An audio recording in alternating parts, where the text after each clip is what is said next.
এতদিন পুলিশের নাগালের বাইরে হঠাৎ করে একজন সাধারণ মানুষ তাকে ধরে দিল। একটু বাংলার মানুষ বিচার করবে, বিচার করেছে যে এতদিন ধরে যে প্রশান্ত বর্মনকে খোঁজা হচ্ছিল সেটা মমতা ব্যানার্জির সরকার খুঁজে পায়নি।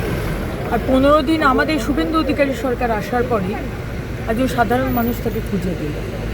সুতরাং আগের সরকার, তৃণমূল সরকার কীভাবে দুষ্কৃতী দুর্বৃত্তদের, ক্রিমিনালদের নিয়ে সরকারটা চালিয়েছে এবং তাদের মাথার উপর আশীর্বাদের হাত রেখেছে, আজকে তার যোগ্যতা নিয়েও প্রশ্ন তুলেছিল এখনকার মুখ্যমন্ত্রী, তখনকার এলওপি।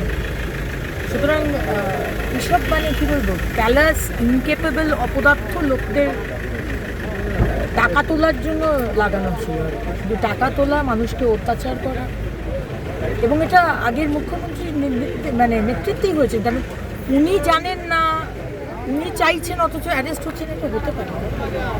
দেখছেন তো আমাদের মুখ্যমন্ত্রী আজকে 15 দিনের মধ্যে কিছু হিস্টোরিক ডিসিশনস উনি নিচ্ছেন, প্রতিদিন নিচ্ছে।